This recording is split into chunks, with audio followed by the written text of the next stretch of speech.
ao pessoal que está na internet. A gente está aqui fazendo um primeiro evento em parceria da Fundação Lehman com a RAPS, que é a Rede de Ação Política pela Sustentabilidade. A RAPS vem fazendo uma série de debates em várias áreas para construir uma visão compartilhada de futuro.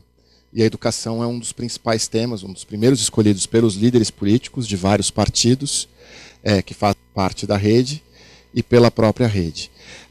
Além disso, a RAPS está muito feliz porque hoje tem também a Fundação Lehman como um parceiro institucional e para nós, para a nossa organização, é uma honra poder ter essa parceria com vocês. A gente está aqui discutindo um tema que é muito importante para o Brasil, para a educação. Fiquei até feliz de encontrar uma ex-professora da Rede Municipal de Educação de São Paulo aqui, que é a questão da Base Nacional Curricular Comum. E a gente tem aqui duas protagonistas, né, desse movimento. A Camila, pela Fundação Lehman, que tem e continuará tendo até essa base ser aprovada, um papel central, e ela vai poder contar um pouco para a gente sobre isso. E temos aqui uma ex-secretária da Educação de São Bernardo. Eu prefiro te apresentar como ex-secretária porque você foi uma excelente secretária e, além de ser presidente da Undime, além de militar na causa da educação há muitos anos, ser uma referência, e que também militou pela base, vai poder contar um pouco para nós como ela enxerga esse processo, como ela enxerga o futuro. Então, antes de passar, eu vou passar primeiro para a Camila, e não é uma obrigação, mas eu queria que, se você pudesse, Camila, falar um pouco como a Fundação trabalhou com as outras instituições da sociedade civil ligadas à educação, para que a sociedade pudesse ter voz na construção dessa base, quais foram os principais desafios que a Fundação e as instituições parceiras encontraram, e como ela vê o futuro à medida que a gente já está na segunda versão da base, trocamos de governo, é o 6º ministro, se não me engano, desde que o processo começou, 6º ministro, 2º presidente. Um amigo meu brincou que o futuro agora é só medido em horas, né? Não é mais em meses, enfim. Mas acho que é importante porque essa articulação permanece, continua muito forte. E para você, eu queria também que você pudesse falar um pouco da tua experiência como secretária, que sempre tem próxima das escolas e próxima também dos gestores da educação municipal, que é bem pulverizada, né? Como você vê não só a importância da base, como está esse projeto nesse momento e quais são os desafios para a gente fazer chegar na sala de aula essa base, né? Nós estamos indo numa discussão que é construir uma base mínima, mas ela vai ter que chegar na sala de aula. Eu acho que isso vai ser muito importante porque nós temos muitos dos nossos líderes, alguns estão aqui, outros vão poder assistir, estão assistindo pela internet ou vão poder ver depois o vídeo, são candidatos a vereador, são candidatos a prefeito este ano, muitos deles são deputados, senadores, tem um governador, e acho que para nós é importante que eles compreendam não só a importância desse processo, mas como fazê-lo se tornar realidade. Ele só vai se tornar realidade quando chegar à sala de aula, né? Tem um longo caminho por aí. Então, eu prometo que eu falo pouco agora, vou passar para as nossas protagonistas hoje, e depois dessa fala inicial delas, a gente vai abrir aqui para o auditório e vai também abrir para perguntas que venham da internet. Muito obrigado para todos que estão aqui, todos que estão nos acompanhando.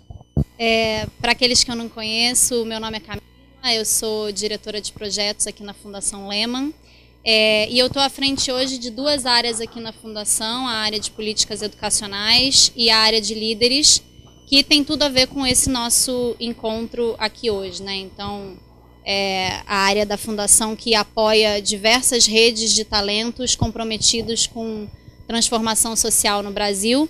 E assim como o Alexandre falou, a gente fica muito feliz de sediar esse evento aqui na Fundação e ter uma oportunidade também, acho que, claro, da gente debater esse assunto da Base Nacional Comum, mas dessas três redes se conectarem, né? Então a gente tem aqui hoje Lehman Fellows, que são apoiados pela Fundação, a gente tem os Talentos da Educação, que é uma outra rede que a gente apoia, e os líderes RAPS. Então, a gente vê como uma coisa muito positiva vocês terem também a chance, depois que a gente terminar o nosso debate, de se conhecerem, de conversarem, de trocar. Acho que vai ser muito legal. Então, acho que a ideia nessa fala inicial, bem rapidinha, como o Alexandre colocou, era mais dar um contexto também de como que a Fundação começou a trabalhar com o tema da Base Nacional Comum e qual tem sido a nossa participação aí nesse processo. E aí acho que depois nas perguntas e no debate a gente consegue entrar mais na discussão sobre a base em si mesmo, nas polêmicas. Estou interessada em saber quais são as curiosidades. Estou super animada de ver uma sala cheia numa quarta, véspera de feriado, com esse friozinho. Então, fico feliz que a base esteja despertando esse interesse. Um dos grandes objetivos da Fundação Lehman, e uma das coisas que a gente vem fazendo já há alguns anos aqui na Fundação, é trabalhar para melhorar a qualidade da educação pública no Brasil. Essa é uma missão da Fundação. E um dos pilares do trabalho que a gente faz para alcançar esse objetivo é justamente o trabalho com políticas educacionais, né? Como que a Fundação ajuda a desenhar e implementar políticas educacionais que sejam mais efetivas. Muito na direção do que foi colocado. Efetivas quer dizer políticas que cheguem na sala de aula, que consigam, de fato, ajudar a melhorar a qualidade da aprendizagem. E aí, quando a gente identifica uma política realmente estruturante, assim, né, que a gente entende que tem um potencial de fazer mudanças significativas na sala de aula e na melhoria da qualidade da educação, a nossa estratégia aqui na Fundação tem sido não só de produzir evidências, produzir subsídios técnicos que possam ajudar os formuladores de políticas, que eu acho que tradicionalmente é um pouco mais mesmo a atuação do terceiro setor, talvez, né, em política pública. Então, a produção de bons estudos de qualidade que subsidiam o trabalho do formulador de política, do tomador de decisão. Eu acho que a Fundação tomou uma decisão há algum tempo de ir um passo além, assim, ir um pouquinho adiante nesse trabalho, criando mesmo as condições para que uma determinada política que a gente tem entendido que tem esse poder transformador, pudesse, de fato, ser criada no Brasil, ser desenhada, ser implementada. Um trabalho muito mais mesmo, portanto, não só de pesquisa e produção de evidências, mas de mobilização, de articulação e de advocacy mesmo, né, que a gente vem fazendo. E esse é o trabalho que a gente vem fazendo com a Base Nacional Comum, portanto.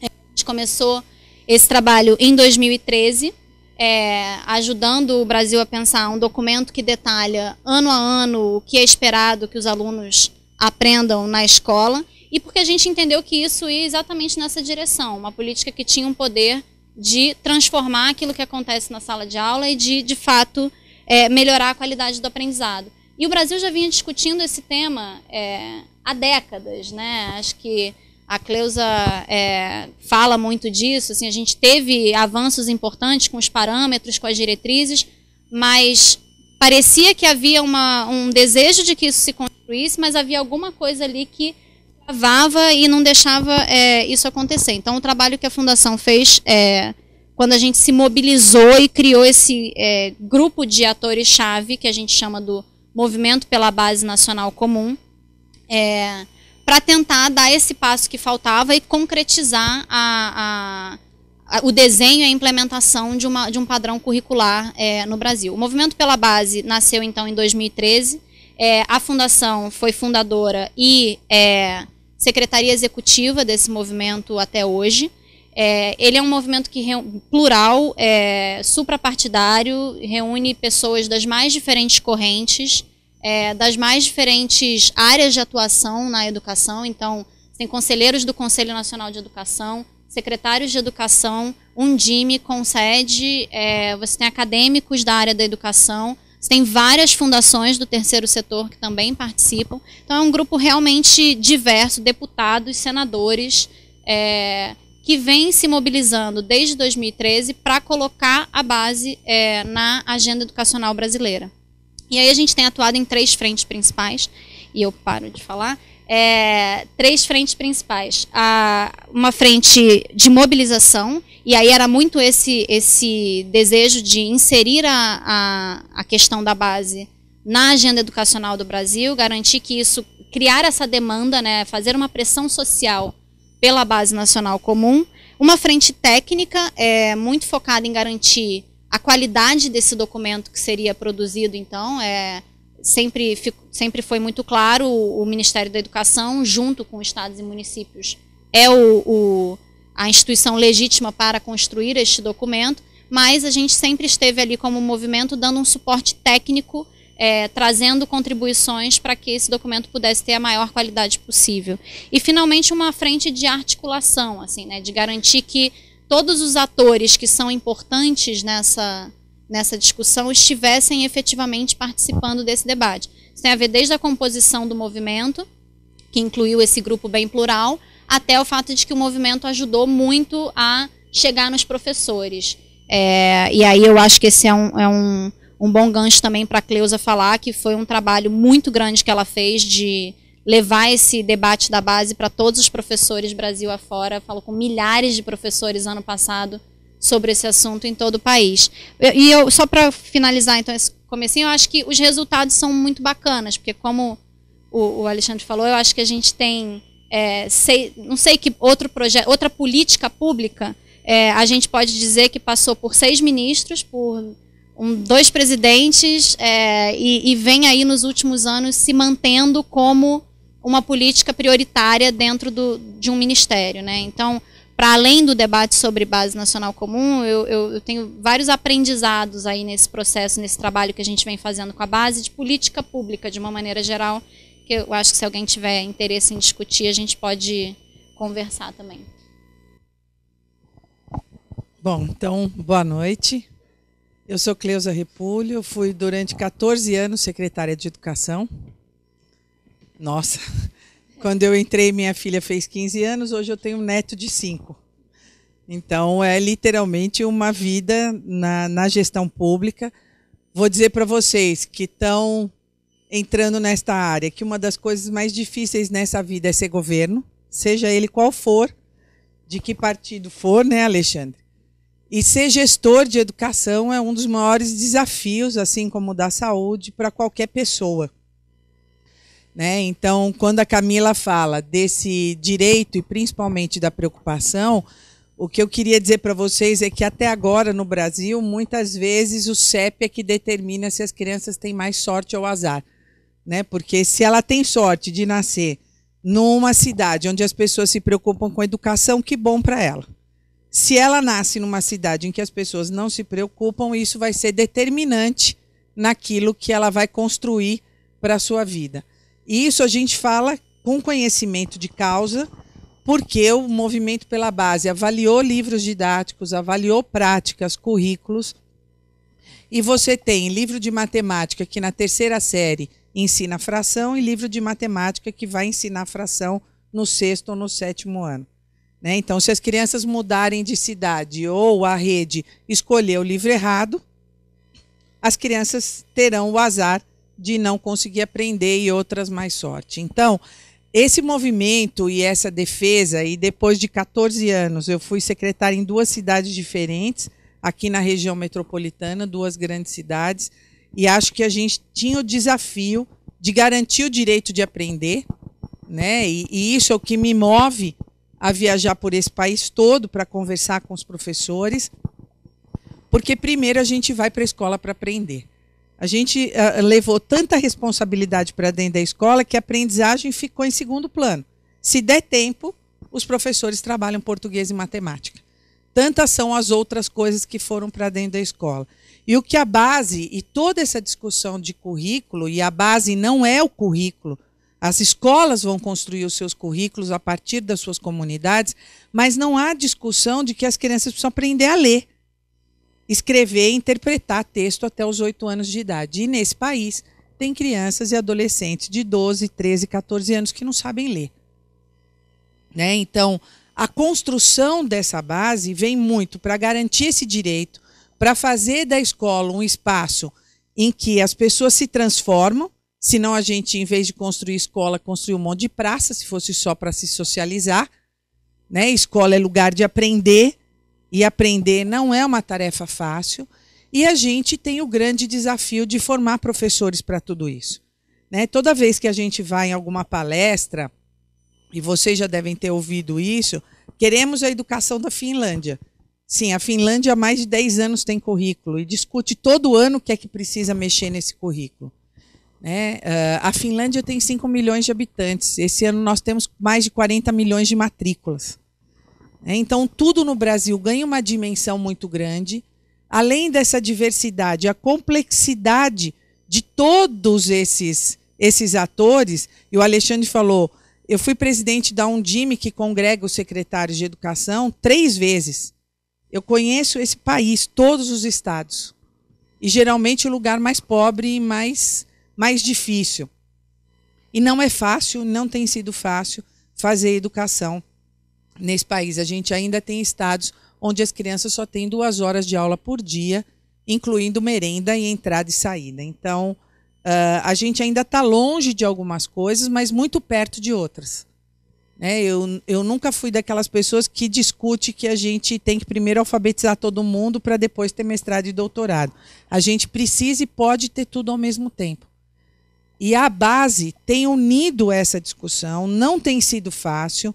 No próprio movimento, a gente tem pessoas de matizes políticas muito distintas, mas que têm um objetivo comum, que é garantir o direito das crianças a aprenderem.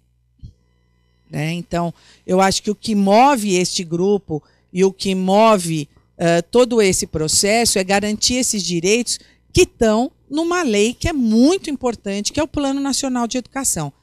O Brasil levou 4 anos para discutir e aprovar um Plano Nacional de Educação. Nós estamos há 2 discutindo a base, estamos entrando no 3º ano. Enquanto isso, as crianças continuam fazendo aniversário e quem estava lá na pré-escola já está chegando no fundamental.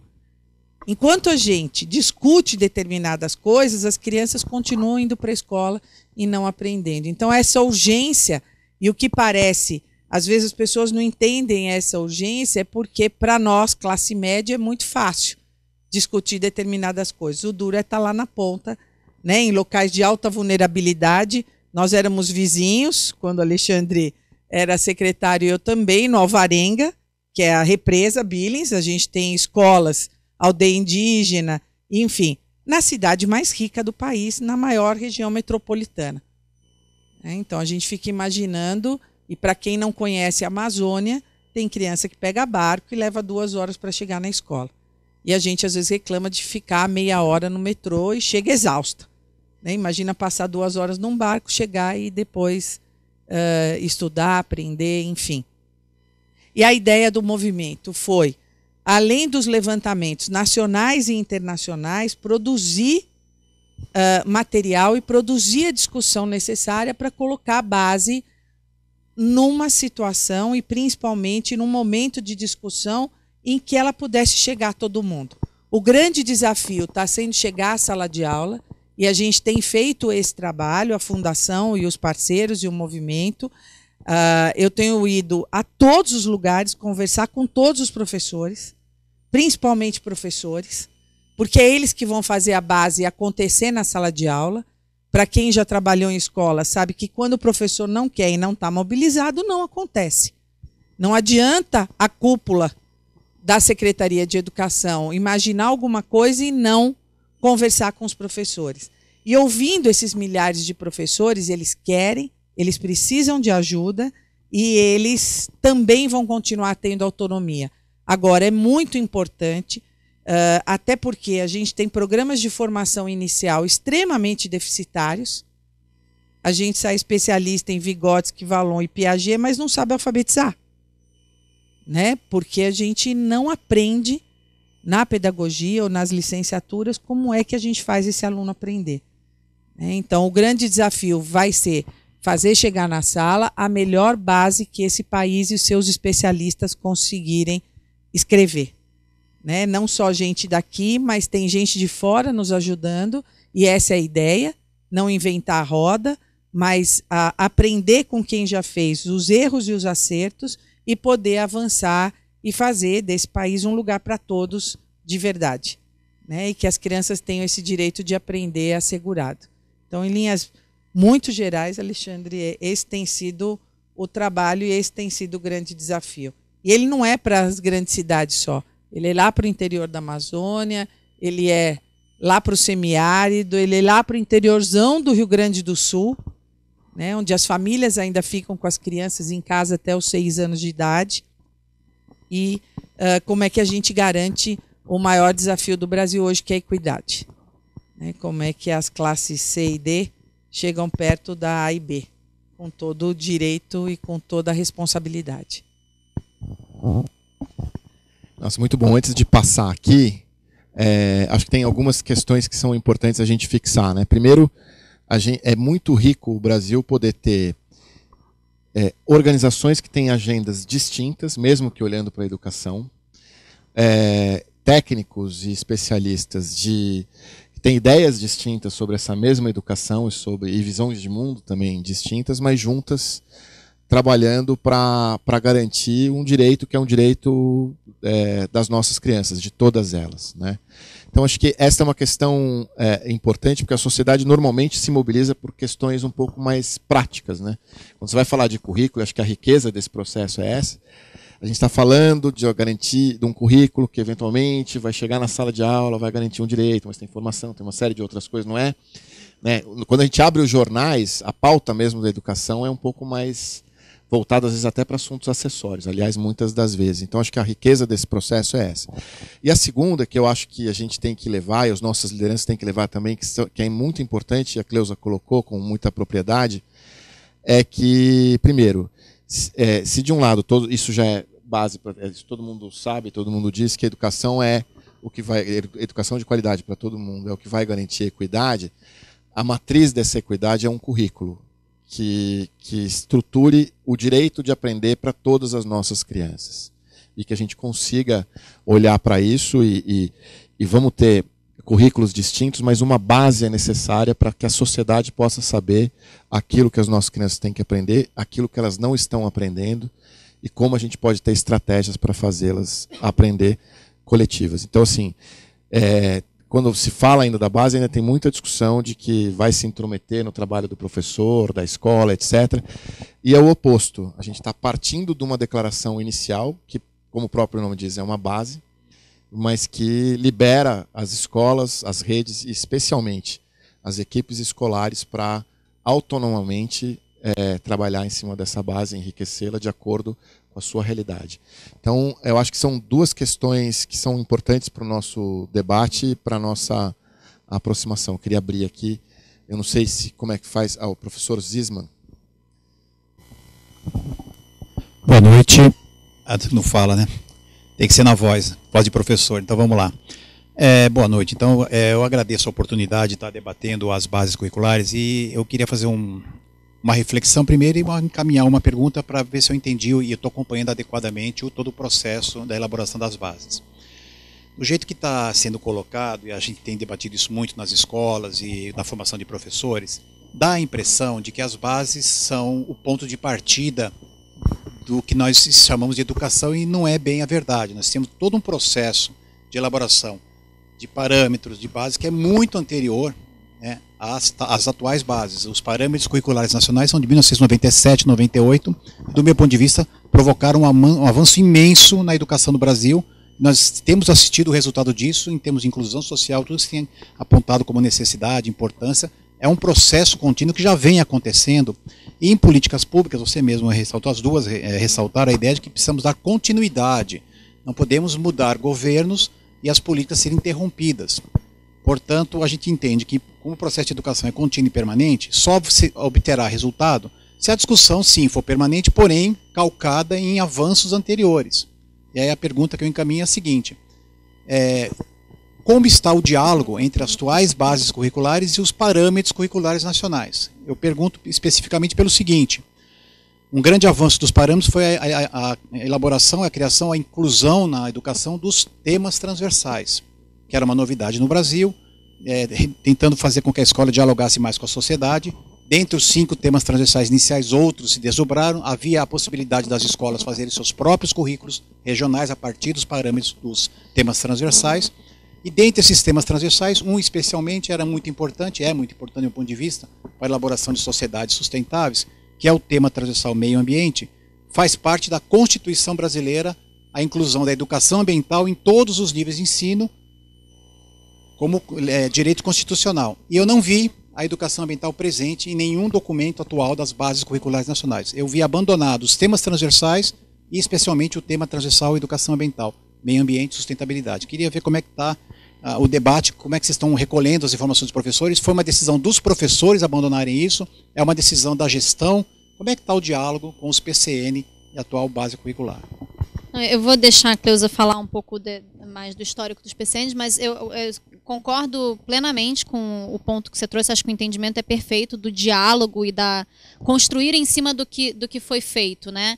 E houve essa preocupação muito grande o tempo todo. Então, tanto com os parâmetros curriculares nacionais, como com as diretrizes curriculares nacionais que o Conselho Nacional de Educação aprovou, partes inteiras do documento, dos textos introdutórios, os direitos de aprendizagem que são o ponto de partida para a definição dos objetivos de aprendizagem mais específicos de cada área, emanam das diretrizes curriculares nacionais, e pessoas que foram muito importantes no processo, inclusive, de construção, de redação dos parâmetros, estão presentes nessa discussão. Então, a própria Maria Helena, a Maria Inês, Fini, a Guiomar, que são... E eu acho muito interessante, assim, achei de uma grandiosidade realmente assim da parte delas. Quando a gente começou esse debate, a gente tinha medo de como elas, que são figuras super importantes na educação, reagiriam ao movimento de construir uma base nacional, porque elas poderiam dizer, o Brasil já tem os parâmetros. E elas foram as primeiras, né, Cleusa, a fazer um meia-culpa, não sei se é essa a expressão, e dizer das limitações dos parâmetros, que eles foram um avanço muito importante naquele momento, mas que eles tinham uma limitação de não conseguir chegar no nível de detalhamento ano a ano que hoje a Base Nacional Comum consegue.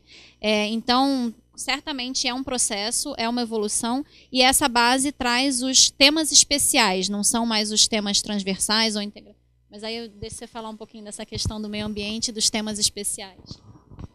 Então, na verdade, você tem toda a razão, professora. A ideia foi dar continuidade a essas discussões. Eu acho que é um processo importante no Brasil isso, porque a ideia de abandono que foi feito e parte do zero, neste caso, não aconteceu, mas a gente tem sim algumas coisas que precisam avançar. Educação integral, inclusão das crianças com deficiência, inclusão das crianças, jovens e adultos com deficiência, a educação integral. Está faltando um, que eu sei que são 3 dos temas.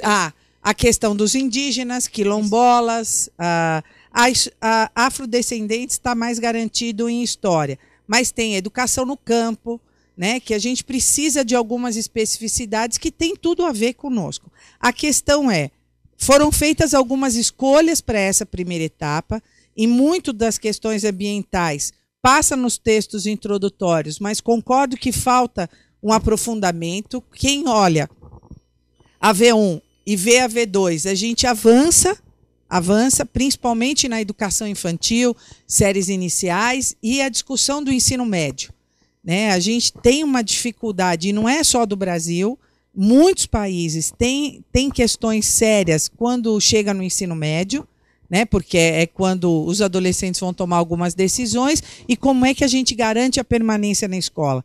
O Brasil hoje tem perto de 45% de evasão, né? Os meninos terminam o fundamental, mas não vão para o ensino médio. E não vão, e aquela geração nem porque não está trabalhando e não está estudando. Então não é questão de que deixou isso para fazer aquilo. Então a gente ainda precisa avançar nesses temas, mas o mais importante foi garantir a história, garantindo a história, o processo de evolução, e principalmente as pessoas que puderam construir essa história colaborar na continuidade. Eu acho que isso foi muito importante. E a Camila coloca bem, né? A questão do ano a ano também foi uma discussão que não foi fácil.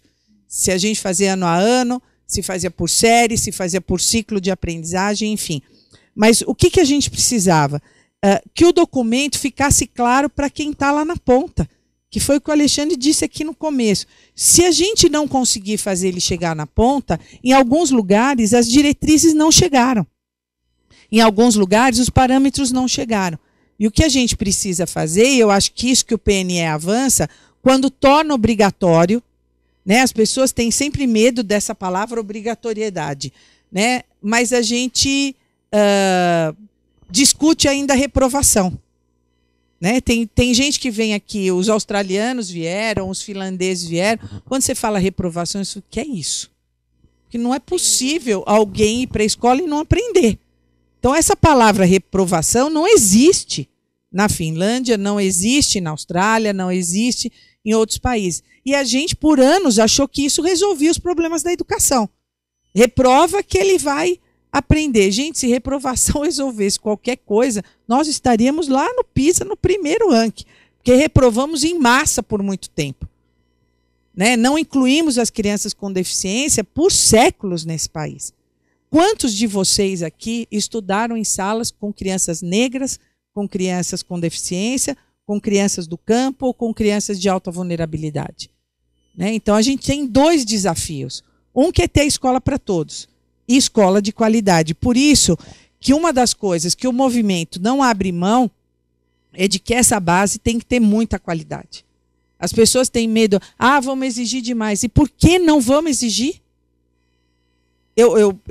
Quando eu vou falar com os professores, né, e a gente às vezes faz algumas colocações que as pessoas param para pensar, né? Por exemplo, nós mulheres que estamos aqui, quantas de nós já não estão no segundo ou no terceiro casamento? Né? E a gente conhece gente que tem filho do primeiro, filho do segundo, não é isso? Nós somos mulheres modernas que resolvemos a nossa vida.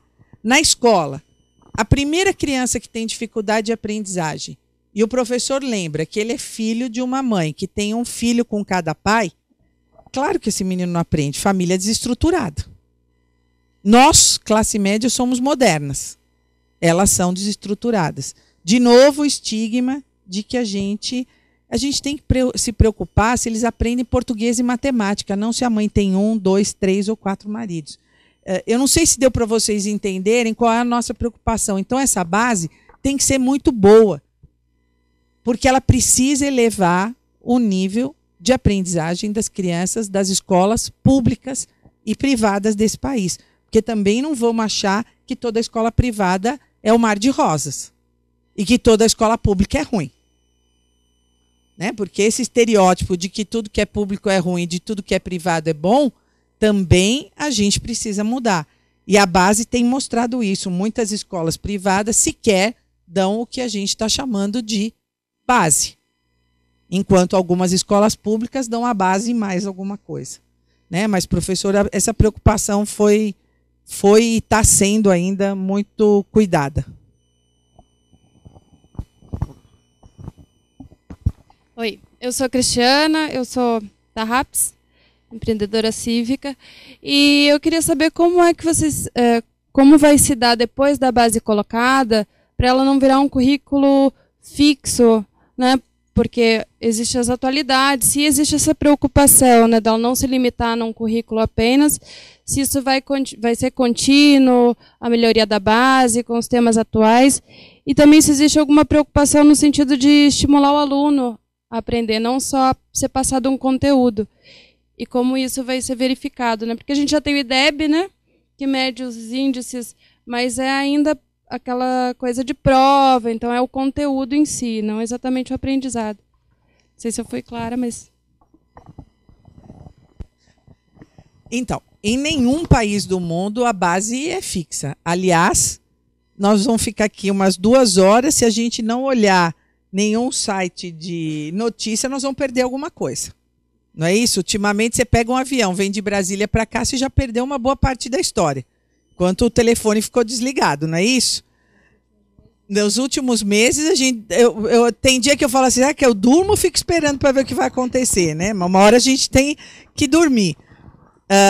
Em nenhum país do mundo você tem a base e ela é fixa. As pessoas estabelecem prazos e períodos para revisão da base. Em alguns países todo ano, em outros países a cada 2 ou a cada 3, a cada 5, enfim. E o Brasil não vai ser diferente. Nós também vamos ter que ter atualizações periódicas, sistemáticas, e vai passar pela questão do livro didático. O Brasil tem o maior programa de livro didático do mundo, público, então a gente vai... as editoras, as universidades, né, sejam elas públicas ou privadas, nós teremos que sentar em algum momento para conversar sobre isso. Os livros didáticos vão mudar. Hoje, quem escolhe o conteúdo do livro didático é o editor, não é isso? E passa por uma análise do Ministério da Educação para ver se há coerência, mas não a comparação se o que está ensinando no primeiro, no segundo ano está certo ou está errado. Porque nós não temos base, nós não temos currículo, né? Então, a ideia é alterar essas questões, fazer a revisão sempre que necessário e periodicamente e pautar as avaliações. Hoje, quem pauta o ensino médio é o Enem. Quem pauta o fundamental é o IDEB. O que a gente precisa é mudar isso e o currículo pauta as avaliações e a gente muda. Este é um processo, gente. Em nenhum país do mundo se implementou um currículo com menos de 5 anos. Porque leva um tempo, você precisa organizar, as redes precisam se organizar. E quando eu abri a nossa conversa, eu disse são 40 milhões de matrículas, 2 milhões de professores. Né? Então, fazer essa roda girar não é uma tarefa fácil. Quer falar? Eu só complementaria, só pegando esse gancho do que a Cleusa falou, a gente tem dito muito como a base é uma espinha dorsal do sistema educacional, né? Acho que fica claro nessa fala, assim, a base ela pode alinhar a formação do professor para que ele ensine aquela base, ela pode alinhar a produção de materiais didáticos para que eles sejam alinhados àquela base, ela pode alinhar as avaliações para que elas respondam também àquela base curricular. Hoje, todos esses elementos super importantes e que são determinantes do que acontece na sala de aula, não necessariamente conversam entre si. Então, você tem uma dispersão de esforços e uma incoerência, muitas vezes, que não ajudam a trazer uma integração maior, uma unidade maior àquilo que está acontecendo dentro da sala de aula. Mas eu queria falar de um ponto que você trouxe, que foi super importante e continua sendo nesse debate na construção da base, que é um pouco o currículo conteudista ou o currículo que prepara a criança para a vida, né? Que é mais do desenvolvimento integral, como a gente tem chamado esse tema. E a gente tem brigado muito por um currículo mais na direção do desenvolvimento integral. Eu acho que essa base traz alguns avanços já. A V2, especialmente em relação à V1, traz avanços nessa direção. A V1 estava muito centrada nas áreas do conhecimento, nas disciplinas, o que você poderia chamar de um currículo mais conteudista. E a V2 avança nessa direção muito por causa de uma pressão muito grande que houve, inclusive, do movimento nessa direção. Então, agora a base fala de objetivos de aprendizagem e desenvolvimento. A base trabalha não só conhecimentos, mas habilidades que se espera que os alunos desenvolvam. A base fala de projeto de vida, então como é que a educação ao longo dos anos vai ajudar os meninos a concretizarem os seus projetos de vida. Então, acho que tem elementos ali. Mas aí esbarra num ponto do que a Cleusa falou, que é super difícil na discussão da base, que é muitas vezes o que está descrito no texto introdutório, que traz essas ideias, não chega nos objetivos de aprendizagem, efetivamente. Assim, tem um caminho até chegar no objetivo de aprendizagem mesmo, aquilo que está lá que o professor vai seguir, talvez, para construir os currículos locais e as aulas dele. Então, tem um gap aí ainda, uma distância que precisa melhorar, e a gente vem trabalhando para isso, para a V3, que é a próxima que vai sair. Aqui a gente tem 2 perguntas que vieram pela internet. Eu queria só fazer um comentário, só para reforçar um pouco que as 2 colocaram, que é importante, né? Primeiro, que a gente tem um caminho que foi sendo construído na história. Quer dizer, então, a partir dos parâmetros que eram algo bastante importante naquele momento, foi muito importante para o Brasil, uma boa declaração, a gente evolui para essa discussão da base, sem jogar fora essas discussões, as experiências e sem jogar a contribuição das pessoas que, naquela época, trabalharam na formulação dos parâmetros curriculares. A segunda, voltamos a falar do CEP, né? Quer dizer, onde a criança está, onde ela mora, onde ela nasceu, onde ela estuda, não pode determinar aquilo que ela vai ou não aprender. E aí eu trago um pouco uma experiência que, com certeza, você teve, eu tive como secretário aqui em São Paulo. Parece que não, mas as pessoas migram muito dentro da cidade, porque é caro o transporte, porque tem uma série de questões que influenciam nesta mobilidade. E é esquisito, às vezes, numa mesma rede, você ter formas ou exigências diferentes daquilo que deve ser ensinado. Não é justo que isso aconteça. E a outra coisa aqui também, está ali a professora Marta, que trabalhou no ciclo 1, na alfabetização. Aqui a gente teve uma experiência de elaboração de um currículo e de materiais de apoio.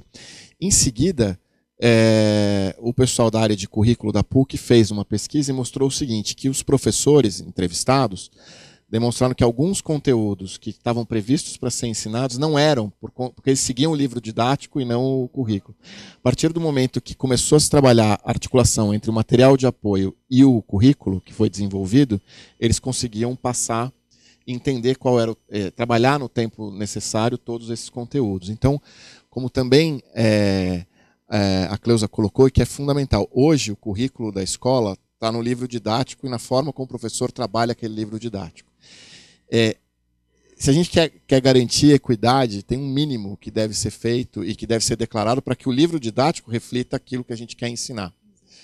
E aquilo que quer ensinar reflita o cidadão que a gente quer formar. E acho que esse é o caminho que a base vem fazendo. Que essa discussão da base vem fazendo e que, assim, está na versão 2, pode chegar a 3, e a Austrália ficou 10 anos discutindo currículo, não é isso? Eles estão já há muitos anos fazendo várias versões. É um processo que você... É um processo dinâmico e vivo. Exatamente. Exatamente. Não, e vai continuar sendo. 10 anos antes de o publicar. que não dá é para a gente negar o direito das pessoas de saberem que seus filhos têm que aprender e do professor de ter clareza daquilo que ele deve ensinar, escolhendo a sua forma de ensinar. A Marília Ortiz pergunta... Essa é uma pergunta de futurologia. Ela é líder jovem RAPS. Qual é a proposta para avaliar a implementação da base nacional? Como vamos saber se a base está sendo respeitada pelas escolas? Alguém quer se arriscar aí?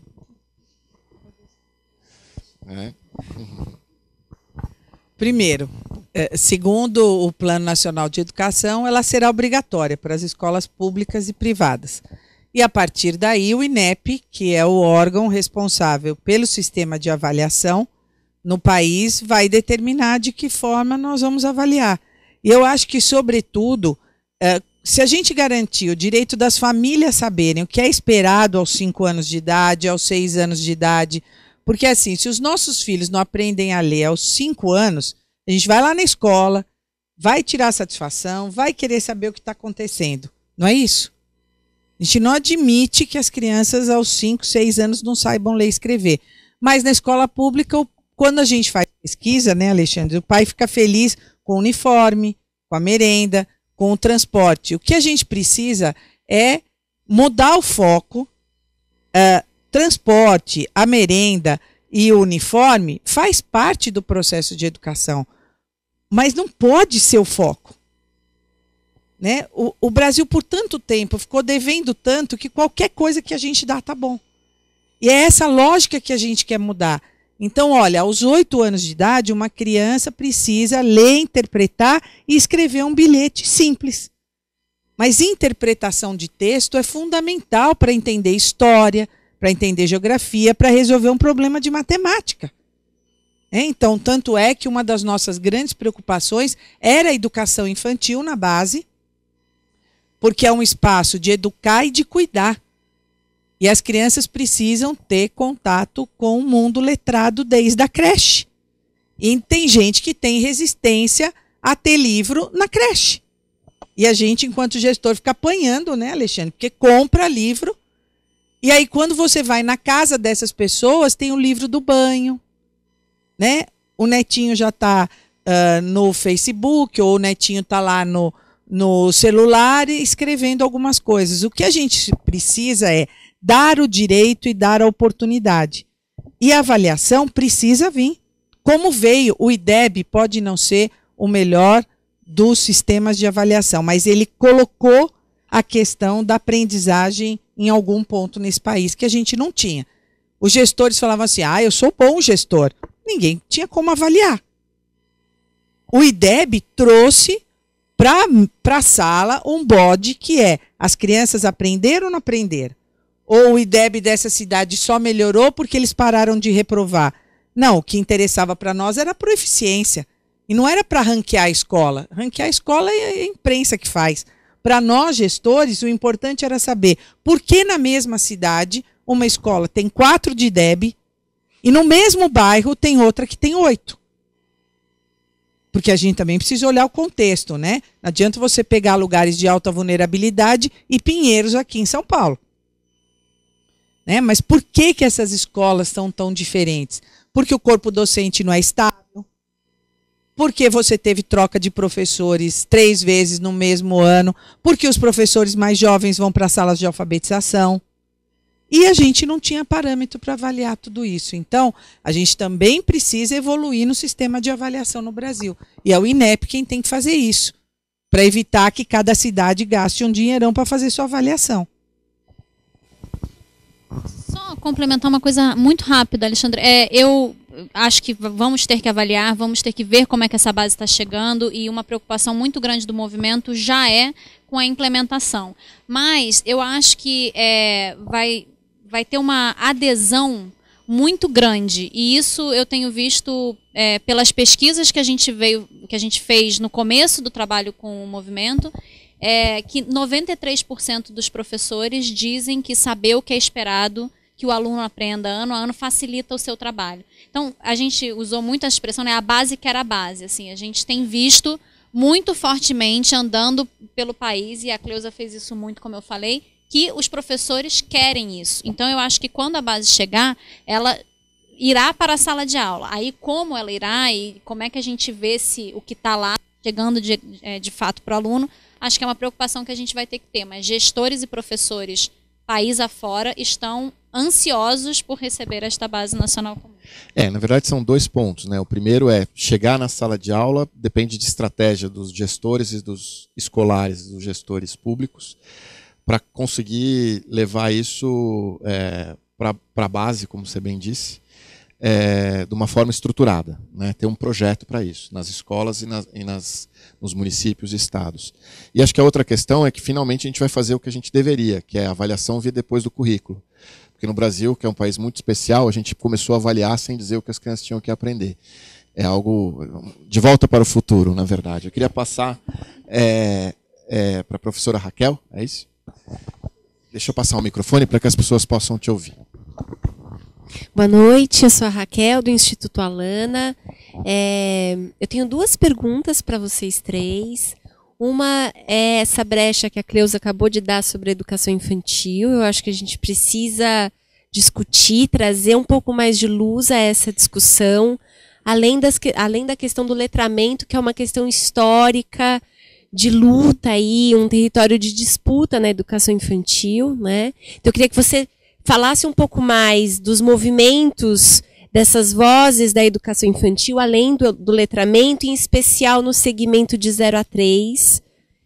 E uma segunda pergunta para vocês é como é que fica, ou o que vocês acompanharam aí das vozes dos estudantes nesse movimento da base? Raquel, tão complexo quanto o ensino médio foi a discussão da educação infantil. Né? Eu acho que a gente avançou bastante da V1 para a V2, não sem luta, não sem desgaste, não sem discussão, mas isso é histórico na educação infantil. Né? O medo das pessoas de acharem que vai ser escolarização das crianças pequenas, você incluir qualquer questão de letramento ou de contextos letrados dentro da creche. Né? Ainda temos isso na V2, mas melhorou. Avançou muito, não só 0 a 3, mas 4 e 5 também. Porque a gente vem de uma discussão e de uma guerra ideológica com a obrigatoriedade dos 4 e 5. Né? Muita gente não queria a obrigatoriedade dos 4 e 5. A questão não tinha escola para pobre. Porque para a classe média e para a classe A, todo mundo vai para a escola aos 3 anos de idade. Né? E tornar obrigatório, não era para punir os gestores, porque a gente apanha muito por causa disso, né? Eu lembro o ano passado, antes de iniciar o ano letivo, eu já tinha 100 liminares de creche. Nem tinha aberto o ano, eu já tinha 100 liminares de creche para dar conta de botar os meninos na escola. E essa luta da obrigatoriedade dos 4 e 5 vinha muito para garantir esse direito à escola. Né? Então, eu acho que a gente avança, ainda tem muita coisa para caminhar. Eu não sei se vocês sabem, mas agora nós vamos ter seminários nos estados, então nós vamos ouvir lá na ponta o que a Camila coloca, e os números são muito importantes. 98% dos gestores querem a base. Nós vamos ouvir os gestores. Mais de 90% dos professores querem a base. E eu acho que essa é a resposta para quem é contra a base. Primeiro que eu acho que essa discussão de ser contra a base já passou.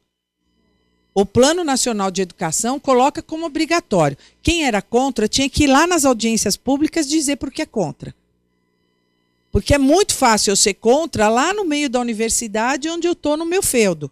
O duro é falar sou contra lá para os professores que estão preocupados em como é que eles vão fazer as crianças aprenderem. Porque cada livro didático é de um jeito, alguns têm mais conhecimento e formação, outros nem tanto, e as crianças precisam aprender. Então, acho que na educação infantil a gente avança, ainda temos muito para fazer, e eu acredito muito que nos seminários e nessa nova versão, os especialistas também vão poder ajudar. Mas a gente avançou. Eu sou otimista, eu sempre olho 50% do copo mais cheio. Senão a gente não trabalhava com educação, pelo amor de Deus, né? Vai fazer qualquer outra coisa, né? Porque se você não acreditar que você pode mudar as coisas, que as coisas podem ser melhores e que podem ser melhores para todo mundo, né? E acho que isso vai começar na creche, e a gente tem lá no Plano Nacional 50% de atendimento em creche, hoje o Brasil está com 23%, então a gente vai crescer bastante. A única coisa é que precisa crescer no segmento que mais precisa. Hoje a gente ainda não atende na creche quem mais precisa. Acaba atendendo quem entra com liminar e que nem sempre é quem precisa primeiro, né? A garantia do direito. Não sou favorável à obrigatoriedade da creche. As famílias é que têm que decidir isso, mas aquelas que decidirem colocar têm que ter o espaço. Perguntou da voz dos estudantes, né? Super interessante essa pergunta. Quando a gente começou a fazer esse trabalho com a base, a gente fez uma pesquisa aqui na Fundação com outros membros do movimento que chama Projeto de Vida.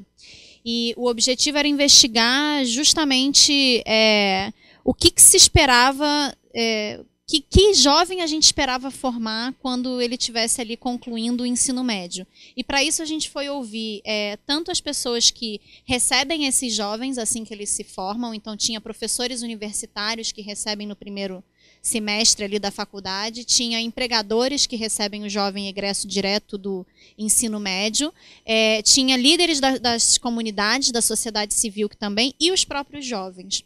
Eu acho essa pesquisa bem interessante, ela foi feita pelo Haroldo Torres, está na Fundação SEAD, Plano CDE, e o que aparece na voz dos jovens ali é uma desconexão muito grande entre o que ele está vendo hoje na escola e o que ele acha que ele precisa para perseguir o seu projeto de vida, né? Seja indo para a universidade, seja entrando no mercado de trabalho, seja no ativismo social ou na vida em comunidade.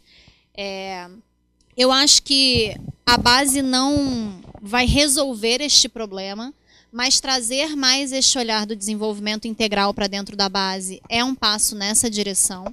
E especialmente a discussão toda sobre flexibilização do ensino médio também é uma discussão da base que avança nessa direção. Então a base da V1 para V2 teve um avanço importante de flexibilizar aquilo que é oferecido no ensino médio para que as redes possam compor. Ainda não é uma escolha do jovem, então isso ainda não está lá, mas eu acho que a gente está caminhando um pouco mais nessa direção. Mas é essa experiência que a gente teve de ouvir os jovens para a Base Nacional Comum. Muito bom.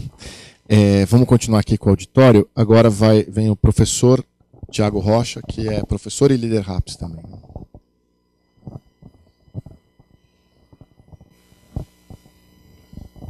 Boa noite, sou Thiago Rocha, de Santo André. Acompanhei boa parte do trabalho lá, apesar da pouca idade.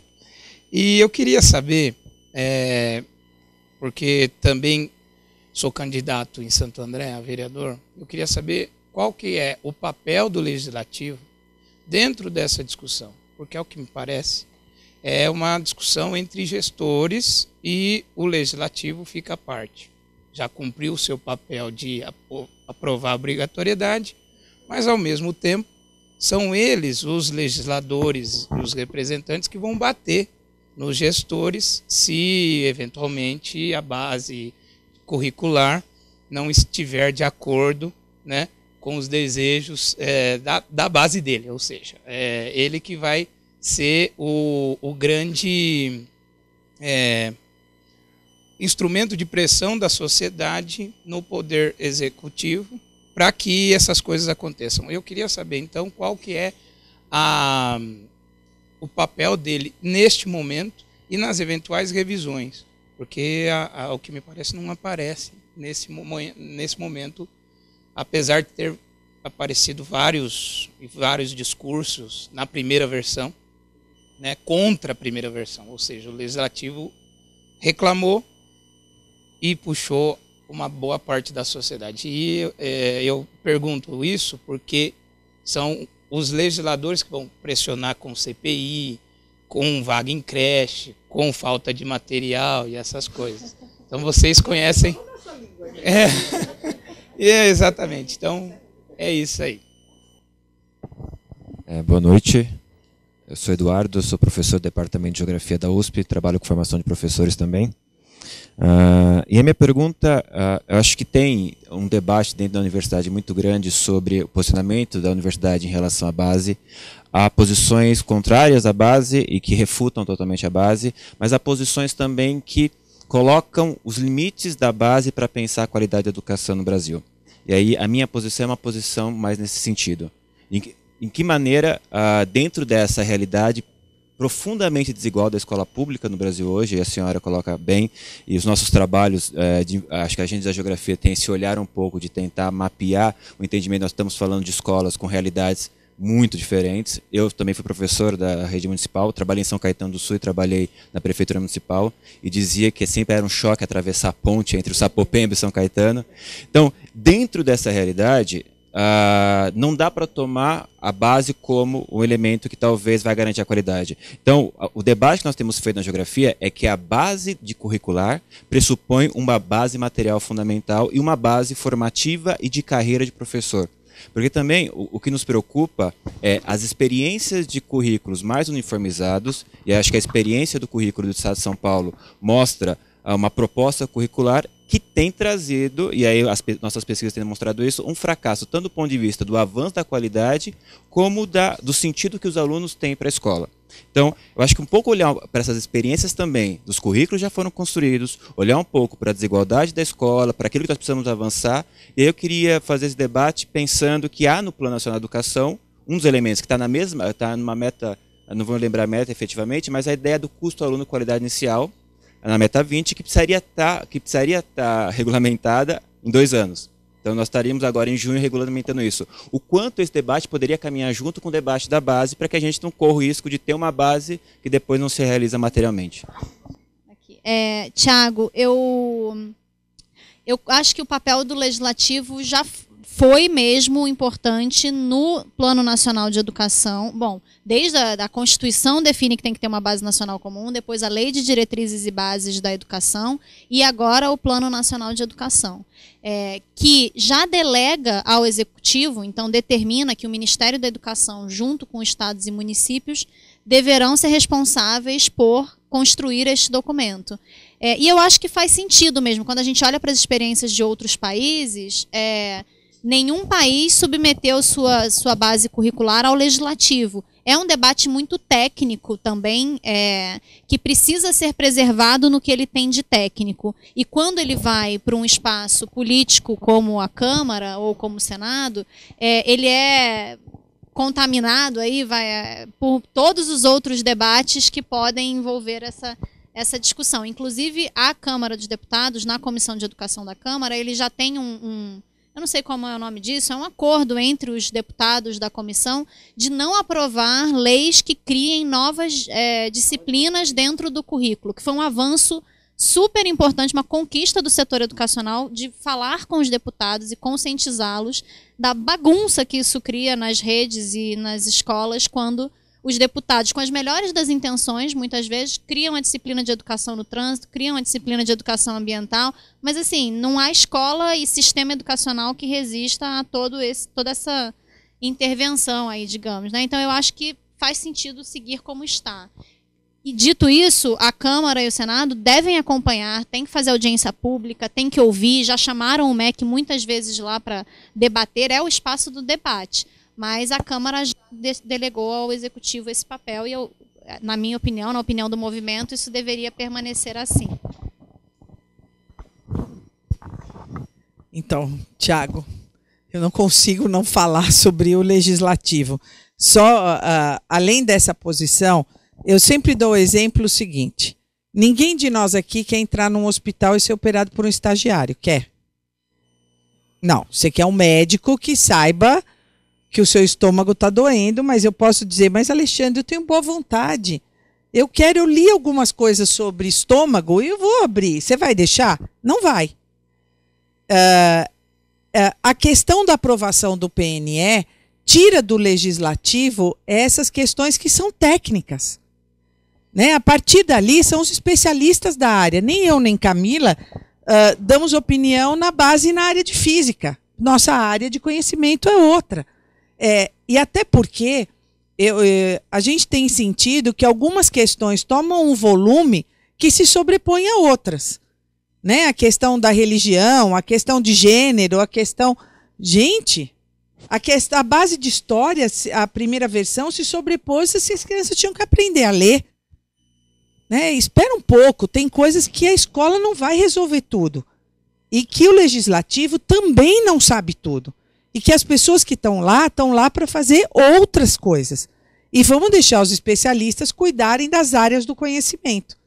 Que eu acho que esse é, na opinião do movimento, um pouco resguardar a escola de algumas questões ideológicas, não no bom sentido da ideologia, mas no problema de você trazer aquilo que a sua religião ou que a sua família acha que é bom.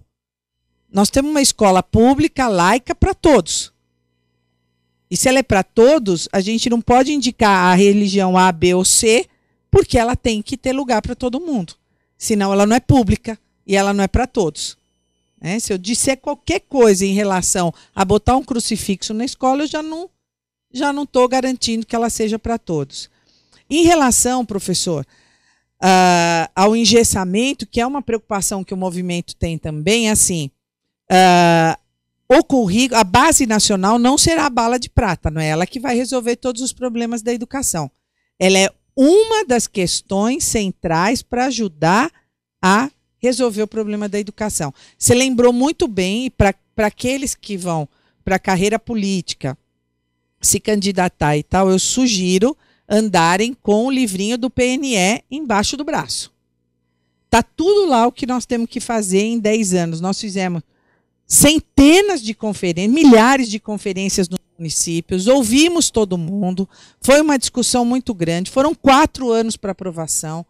Gente, só eu participei de mais de 40 audiências públicas para aprovação do PNE, que discutia de tudo, gente, foi de um tudo lá na Câmara dos Deputados e no Senado. Agora, a Meta 20, ela precisa estar regulamentada. O que eu estou vendo é outra história. Desvinculação dos 25, né? Eu não sei como é que a gente daria conta de uma Secretaria de Educação hoje sem vinculação de recurso. O Brasil ainda não avançou tudo isso para os gestores decidirem que educação é prioridade. A gente ainda precisa da vinculação. E o que eu sempre questiono é assim, a gente quer a educação da Finlândia com orçamento do Sudão. Não dá. Não cabe, gente. Não cabe, não dá e vamos parar de se iludir. Eu sempre disse isso para os gestores, assim, a gente se preocupa com projeto pedagógico, mas projeto pedagógico custa. Custa. E não custa pouco. Uma secretaria de educação, gente, se eu soubesse hoje tudo que eu ia ter que cuidar, o último curso que eu faria era pedagogia.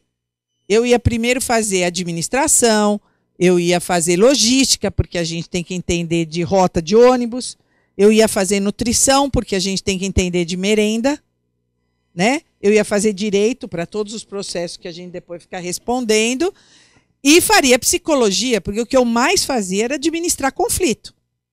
Eu ia para a secretaria pensando numa coisa e no meio vinha o pronto-socorro, o TI, já dizendo que tinham 2 morrendo e 3 escolas com telhado para resolver. Então, se a gente não discutir a questão do financiamento, se a gente não discutir a implementação da base e tudo que vem junto com ela, e a universidade vai ter um papel fundamental na implementação da base, e de novo eu reitero que quem é contra tinha que ter ido lá dizer porque era contra, né? E parece que tem gente que só vai naquela história de que se governo sou contra, seja ele qual for. Veio do governo, não quero. Não dá para ser assim. Também não dá para a gente se excluir. Fala assim, como eu dizia para minhas diretoras, eu não gosto de política. Todos nós fazemos política. Todos. Política pública. Alguns fazem política partidária também. Mas todos nós que estamos lidando com as questões que a gente está falando aqui, nós fazemos política pública. Você pode ir mais à esquerda, mais à direita, mais para o centro, mas você está fazendo política. Aliás, não há como a gente gerir um país sem política. É duro, é difícil, dói, dá trabalho, mas democracia ainda é o melhor caminho para a gente resolver essas questões. Muito bom.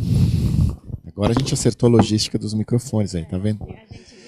Acho que a gente tem tanto processo que a gente tem que estudar direito e tem que fazer os filhos da gente estudar direito para defender a gente depois. Mas olha, sobre esses pontos acho que vale a pena. Primeiro, o CAC é uma grande vitória, ele está no plano, ele está na lei, e a gente tem que exigir que ele seja implantado. E o Movimento Todos pela Educação, junto com vários movimentos, tem um site dedicado ao acompanhamento das metas do Plano Nacional de Educação. Quer dizer, onde estamos, onde devemos estar, uma série de informações sobre o plano, o Observatório chama Observatório do Plano, inclusive, o site, né? Vale muito a pena dar uma olhada para quem não conhece. Em relação à vinculação, a gente está correndo um risco sério, né? Porque é o desejo de todo gestor central e secretário ou ministro da Fazenda desvincular os recursos. Tem um estudo muito interessante que vale a pena na PUC do Rio, uma economista da PUC do Rio, um texto para discussão, está no site da PUC do Rio, que mostra o que aconteceu com alguns municípios do Rio de Janeiro quando os royalties do petróleo chegaram num volume muito alto. E eles viram que a educação não foi bem aquinhoada com essa receita adicional que aconteceu. Quer dizer, então, por um efeito inverso, mostra exatamente o que muitas vezes é o risco, que é ao desvincular a educação, especialmente formação de professor, condições de trabalho, etc., vai lá para o fundo. Às vezes o uniforme tem mais valor para muitos gestores também do que a qualidade da educação. Nós vamos passar para o Ângelo e depois para a Marta Arruda. O Ângelo está aqui? Tá. Bom, boa noite. Eu sou do Instituto Telos, trabalho com formação de professores. Eu tenho 2 perguntas, na verdade são 2 perguntas em uma, né?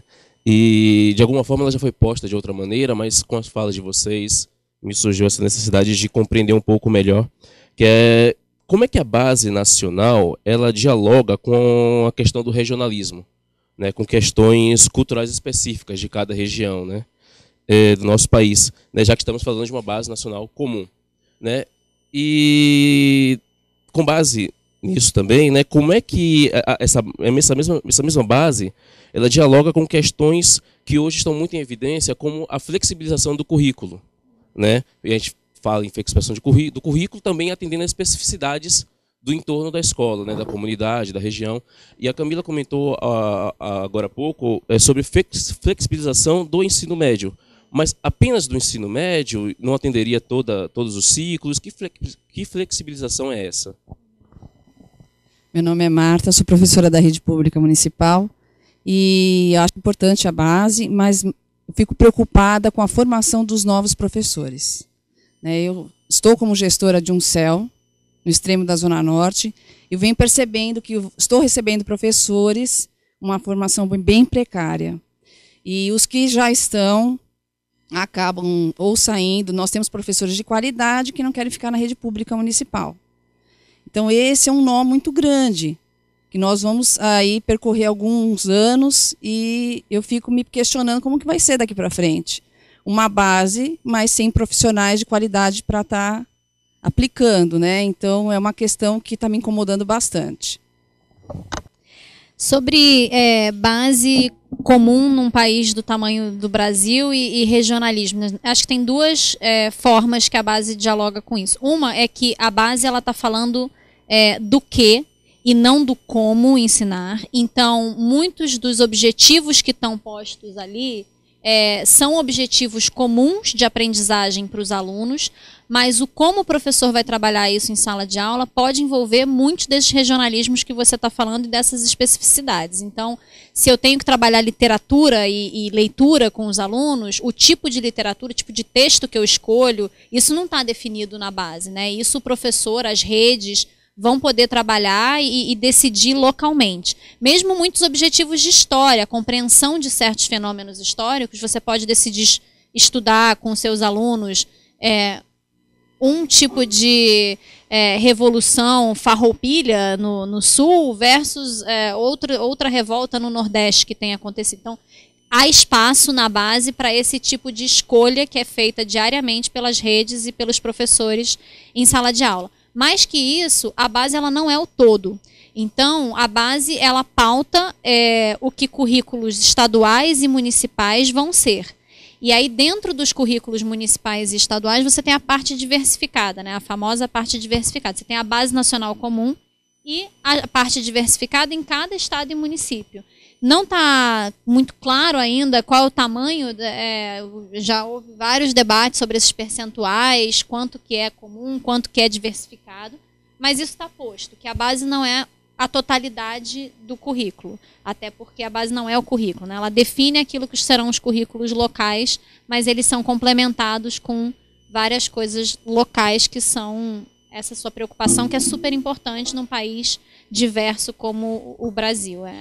Definitivamente não é uma homogeneização, né? Então, professora, o grande desafio do Brasil hoje é atrair as pessoas para a carreira do magistério. Mesmo com um piso de R$ 1.900 para 40 horas, que muitos governadores não pagam e muitos prefeitos não pagam, quer dizer, quantos de nós trabalhariam 40 horas para ganhar R$ 1.900? Não é? E tem carreira, e tem formação, e você precisa subir na carreira, enfim. Eu estou até fazendo parte de um grupo do Todos que está discutindo a formação de professores e, para minha alegria, chamaram as universidades privadas, porque hoje quem forma professor para a escola pública é a universidade privada. E com qualidade questionável. Com quantidade de informação altamente questionável. Eu cheguei a fazer em São Bernardo chamada de professores 3 meses antes deles irem para a sala, para antes fazer formação, para depois eles irem para a sala. Então, hoje, a gente tem pouca atratividade para a carreira, acabou acontecendo uma vitimização do professor, e isso é muito sério. O professor não é coitado, ele é um profissional, precisa receber para isso e precisa trabalhar. Né? Eu sempre me questiono, porque eu tinha muito problema, e meus colegas secretários também, todo mundo em estágio probatório está com a saúde perfeita, termina o estágio probatório, fica doente na escola pública, mas trabalha à tarde na rede privada. Né? Então, assim, essa vitimização de alguns profissionais, eu não estou aqui, a gente já passou uma época nesse país em que o problema eram os professores. Tudo era culpa de professor. Passamos um outro período que a culpa era das crianças. Agora a culpa é da família. A gente só nunca para se responsabilizar sobre isso. Né? Então, era o que eu dizia lá na rede, e imagino que o Alexandre também. Quem assume a gestão, assume o ônus e o bônus. E você tem que descobrir o que você vai fazer para resolver o problema. e chamar as universidades privadas, e eu acho que o Ministério da Educação precisa ficar mais em cima dessas universidades, né? E com FIES, com ProUni, com seja lá o que for, formou professor de baixa qualidade e não tem que ter financiamento, tem que fechar. Tem que fechar. Eu estou cansada de ver as pessoas brigando para diminuir o tempo de formação de professor, mas ninguém pede para diminuir o tempo de formação de médico. Ô, gente, até para ser médico alguém precisa se dignar a alfabetizar essa pessoa. Né? Então a gente trata a educação como segunda categoria de formação. Eu canso de ver professor dizendo para os filhos, pelo amor de Deus, vai ser qualquer coisa menos professor. Aí fica difícil. Né? A gente tem uma generalização e isso não é só no Brasil. A Inglaterra fez campanha séria para atrair bons profissionais para a educação. Um dos poucos países que tem uma referência nisso é a Finlândia, porque é um dos melhores salários e a atratividade da carreira é tanta que as disputas são muito grandes.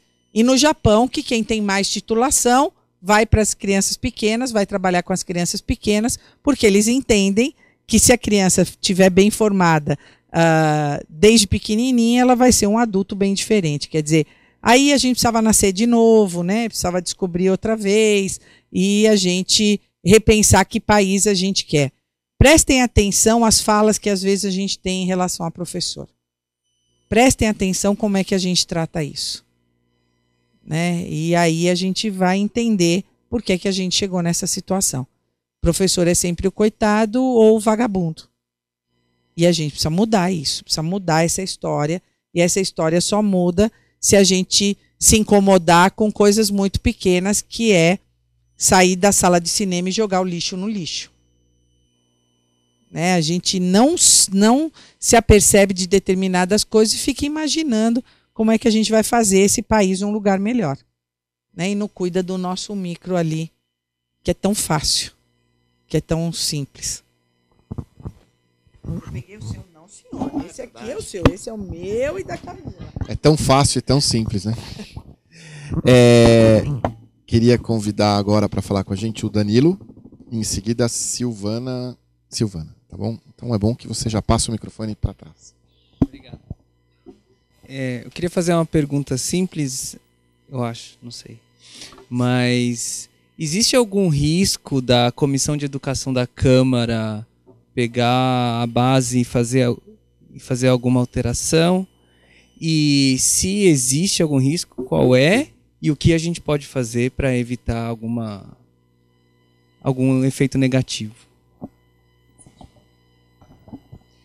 Meu nome é Silvana, trabalho na Elos Educacional com formação de professores e a minha pergunta, lógico, vai nessa linha. Eu queria saber se oficialmente já está sendo pensado em alguma coisa relacionada à formação de professores para que a base chegue de uma maneira eficiente na sala de aula, né? Vocês falaram bastante sobre a necessidade de alinhar material didático, currículo e formação de professores com a base, e aí eu queria saber se isso já está sendo de alguma maneira desenhado, se já tem alguma coisa pensada sobre isso.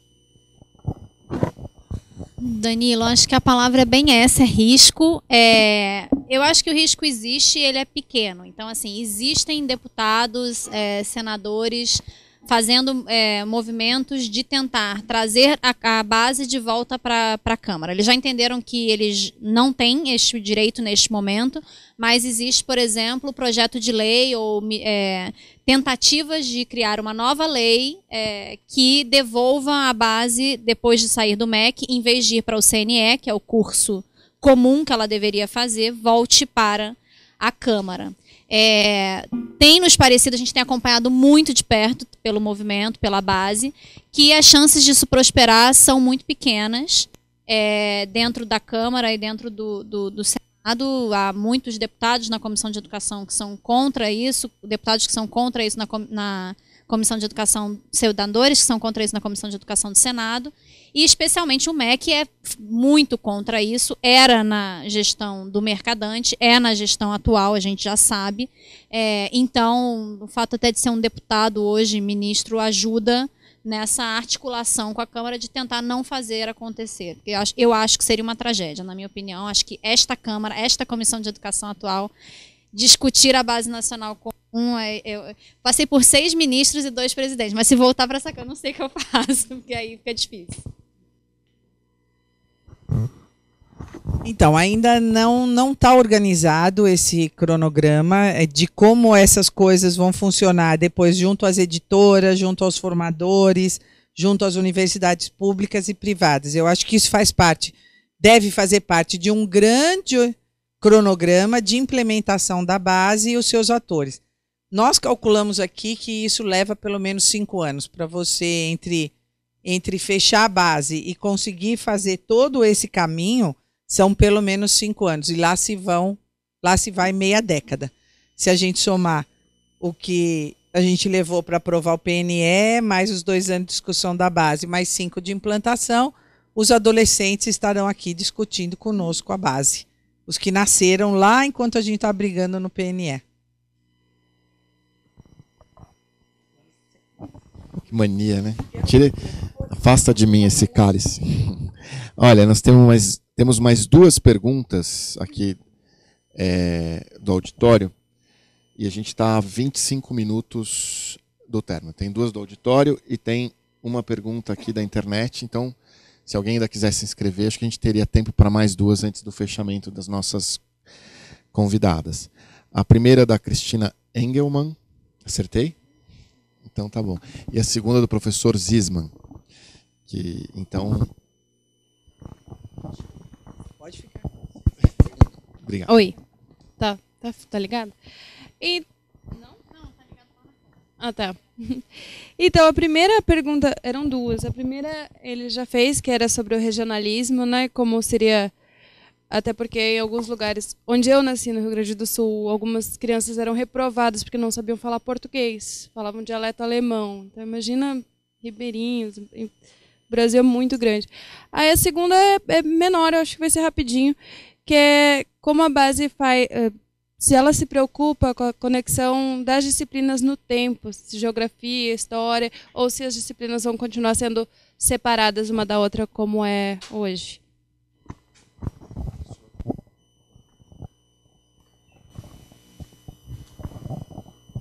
Não sei se vale o bis, mas como tinha um tempo, eu pedi a palavra mais uma vez para tocar num outro ponto que acho que foi levantado ao longo do debate.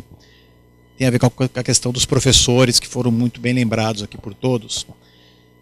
E pela cor dos cabelos, eu vou relembrar de novo o processo histórico e remontar o tempo da elaboração dos parâmetros curriculares nacionais, onde essas mesmas questões apareceram e onde a problemática da má formação dos professores, das universidades privadas, da falta de incentivo à carreira eram as mesmas há 20 anos atrás.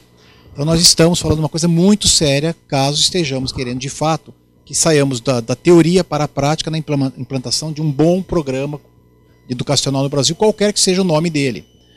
E eu falo de uma questão importante, que não é questão de deixar vitimizado o professor, ou a questão do salário é uma questão secundária, ela não é secundária, ela é absolutamente crucial, porque se nós vimos os editais de concursos públicos para carreira pública, e vemos os níveis de salário de médico, advogado, engenheiros e outras funções de nível superior, tanto quanto pedagogos e licenciados, nós veremos que é uma discrepância imensa na valorização que o setor público dá à carreira do professor.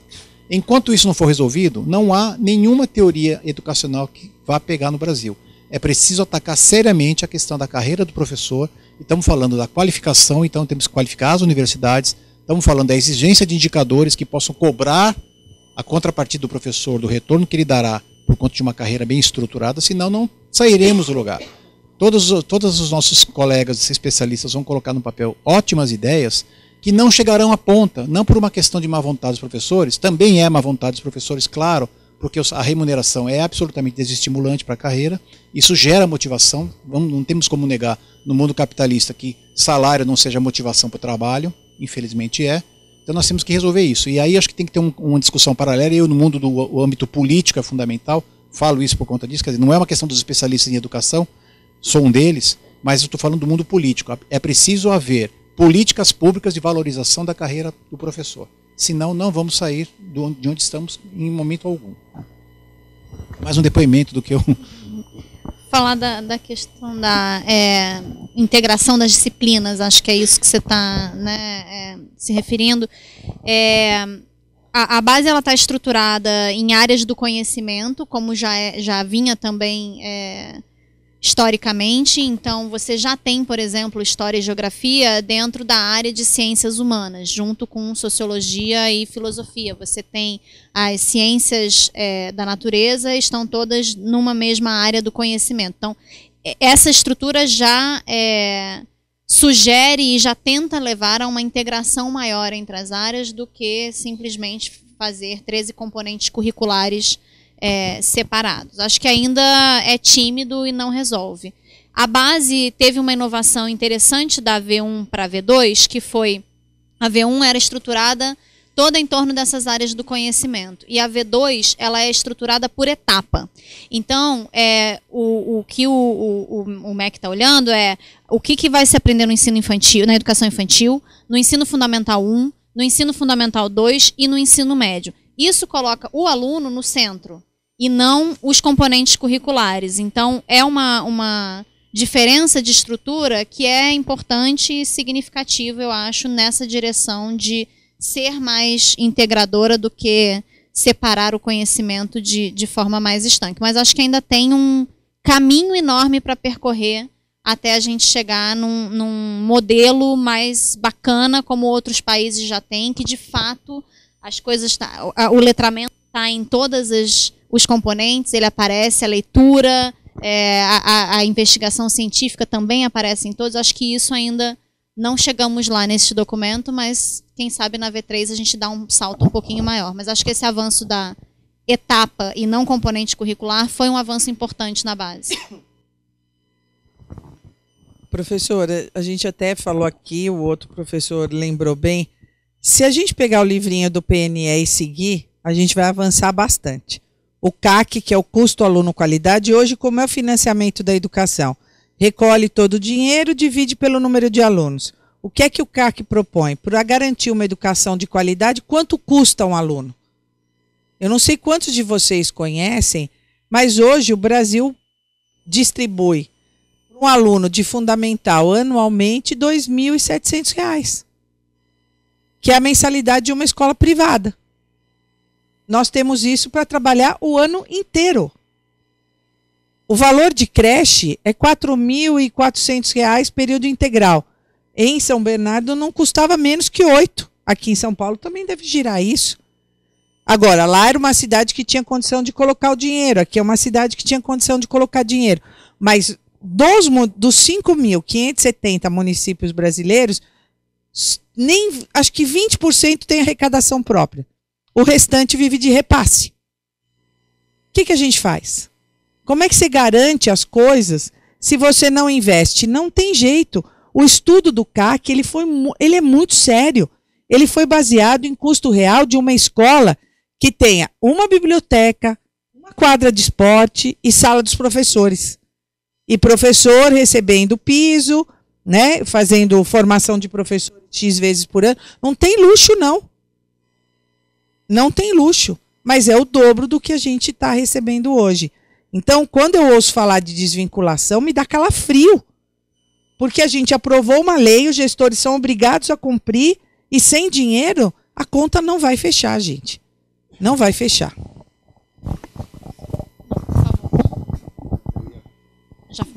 Eu ia só fazer um comentário com o que a Silvana perguntou também. Eu acho que a base, e essa discussão estava sendo feita dentro do MEC, eu não sei como ela fica agora, mas ela vinha muito explicitamente, ajudará a definir um novo currículo de formação de professores para as universidades. Então, nesse sentido, eu acho que ela pode contribuir, sim, para um avanço na formação de professores, que, concordo, é um fator decisivo para a gente conseguir fazer qualquer política avançar, mas ela é uma política em si, a base, que pode contribuir nessa direção também. Em todos os países com bons sistemas educacionais, o currículo das escolas de formação de professores é baseado no currículo que se ensina na escola. Então, o professor tem que aprender a ensinar aquele currículo. Eles são muito integrados. O Brasil não tem isso hoje, e aí acontece isso que a Cleusa falou, você forma os professores em disciplinas muito interessantes para a formação do indivíduo, do professor, mas não necessariamente que estão preparando o professor para ensinar. E aí ter um currículo ajuda muito que o currículo da formação de professores seja integrado e seja desenhado nesse sentido de forma coerente. Eu acho que, antes de passar a palavra para o Alex, é isso? Estou enxergando bem, então. Antes de passar a palavra para o Alex, eu queria ler uma questão que veio da internet, e depois dessa questão e da questão do Alex, que elas vão responder, a gente vai fazer um fechamento. Só olhando um pouco para o que os nossos 4 professores falaram aqui, acho que a questão da base, como a Camila bem disse, como a Cleusa colocou, quer dizer, nós estamos discutindo um pedaço da educação que é fundante, porque é o que nossos alunos têm direito de aprender. É óbvio que ela não é per si, a solução para a educação, mas ela vai nos ajudar a construir melhores processos dentro da sala de aula, vai nos ajudar a fazer com que a sociedade compreenda aquilo que é o mínimo, ela é uma base, né? Ela não é tudo que a criança tem que aprender, mas é o mínimo que a criança deve aprender no tempo. E ela vai nos ajudar também no processo de formação de professores, como a Camila acabou de dizer. E aí é uma conversa que o MEC tem que fazer com as escolas privadas, inclusive usar esses mecanismos que auxiliam as escolas privadas a terem matrículas, né, que é o FIES, ProUni, etc., e também com as escolas públicas, porque elas formam os professores que vão dar aula nas escolas privadas para os futuros professores. Então, acho que é um trabalho que, a partir da base, é discutir a formação de professores com quem os forma e com os próprios professores que sabem aquilo que deveriam, que quando chegaram na sala de aula tiveram que correr atrás, muitas vezes, ou que estão, como a professora Marta hoje, dirigindo uma escola e veem a diferença entre gerações de professores que ela, né, do tempo que ela começou para o momento agora. E a questão do custo, eu acho que é muito claro que não se faz educação sem dinheiro. E essa é uma escolha que o nosso país tem que fazer. A escolha agora deveria ser como a gente colocar mais dinheiro para garantir as nossas metas. Hoje a gente tem uma escolha de tentar barrar uma eventual retirada de recursos da educação. E como a Cleusa bem disse, quem está lá na gestão, e quem está na sala de aula ainda sofre duplamente, mas quem está lá na gestão olha a receita e olha aquilo que deveria ser feito, aquilo que precisa ser feito, e realmente esses recursos não dão. E essa é uma escolha que nós vamos ter que fazer, que é para onde vai o dinheiro, né? E o país, há muito tempo, existe a questão da qualidade do gasto, etc., que tem que ser medida, e é importante que seja, porque dinheiro é público, mas não se faz educação com pouco dinheiro, e não se atrai bons profissionais com uma carreira que não é adequada. Essa é uma escolha, nós não queremos missionários na educação, nós queremos profissionais. E acho que esse é um ponto que a sociedade tem que discutir. E aí, como eu vou voltar e só vou falar tchau, prometo que eu não falo mais nada, porque são as duas que estão aqui para debater. Tem uma questão do Marcelo de Martini, tem um pouco a ver com isso, ele mandou pela internet para vocês, que é a mobilização se a mobilização da sociedade pode ajudar com que a educação tenha mais recursos. E se essa mobilização ajudaria também a evitar a descontinuidade das políticas públicas da educação diante das mudanças na política. Ele quis dizer, acho que mudanças eleitorais ou trocas de governo. Então, Alex, eu vou passar a palavra para você, tá? Boa noite. A minha pergunta, eu vou voltar um pouco em algo que a gente conversou aqui, que está relacionado a esse tripé formação, currículo e avaliação. Especificamente pensando a questão da avaliação, o Alexandre já falou, a gente tem... No Brasil a gente fez o efeito inverso, né? A gente pensou primeiro a avaliação antes de ter um currículo obrigatório. E a minha pergunta é no sentido de pensar se a discussão da base já pensa em algo com aprovação, uma discussão pensando a matriz da Prova Brasil, por exemplo, alinhando a esse currículo que seria obrigatório. E eu digo isso porque a gente tem uma linha histórica, né, do IDEB nas escolas, a gente tem metas futuras, e aí se isso já prevê a necessidade de uma revisão dessa matriz para que essa avaliação esteja alinhada ao currículo. É isso. Falar só da mobilização, eu posso falar da avaliação também, mas eu acho muito que a mobilização pode ajudar justamente a vencer esse desafio, que é um desafio para a educação, mas é um desafio para tantas áreas, da descontinuidade. E eu acredito muito que essa coalizão que a gente conseguiu criar no movimento pela base tem sido um pilar de sustentação um pouco assim desse projeto da Base Nacional Comum. Não aconteceria se não tivesse gente muito determinada lá no MEC que decidiu pegar, que decidiu fazer nos estados, nos municípios, se não tivesse entrado no Plano Nacional de Educação. Mas eu acho que ter um movimento da sociedade civil que reuniu um grupo tão plural, de diferentes correntes ideológicas, de diferentes visões, fez muita diferença nesse processo da base. Então, exemplos muito concretos, assim, a troca de ministro que a gente tinha, e não foram poucas nesse último ano, o ministro recebia os secretários estaduais de educação, eles estavam lá falando da base porque eles inseriram a base como agenda prioritária na agenda do Concede. Recebia um DIME estava falando da base, faz parte do movimento pela base, estava defendendo esse tema. Recebia as fundações, a gente estava falando desse assunto. Recebia acadêmicos respeitados, como a Paula Lousano, como o Dutti, no SEMPEC, estava falando da Base Nacional Comum. Então, eu acho que criar essa coalizão fez muita diferença. E o exemplo mais recente, no dia que foi publicada a segunda versão do documento, saiu um artigo na Folha de São Paulo, que era assinado pela Cleusa, pela Maria Helena Guimarães de Castro e pela Neca Setúbal. E por outros 35 membros do movimento pela base. Eu acho que foi muito emblemático assim, de um projeto que une 3 pessoas que estavam fazendo campanhas tão diferentes, políticas nos últimos anos aí, e que estão unidas em torno de um objetivo comum para a educação. Acho que isso foi um avanço muito legal que a gente conseguiu ter com o movimento pela base, com uma coalizão, uma mobilização da sociedade em torno de um objetivo. Quer falar da avaliação? Então, até antes de encerrar, assim, em primeiro lugar, eu lutei muito para a gente ter Fundeb. Nós tínhamos o Fundef, que só garantia o financiamento dos 7 aos 14 anos. O Brasil fez uma opção, tinha que fazer, e aqui não vai nenhuma crítica. A gente faz escolhas quando está na gestão, porque tem que resolver o problema. Se tem uma coisa que eu aprendi respeite quem está lá na gestão, porque tem problema que ele sabe como é que tem que resolver. Então, lutei muito para a gente ter o Fundeb para financiar da creche ao ensino médio. E aprendi que essa luta precisa ser lá na ponta, lá na Câmara dos Deputados, lá no Senado.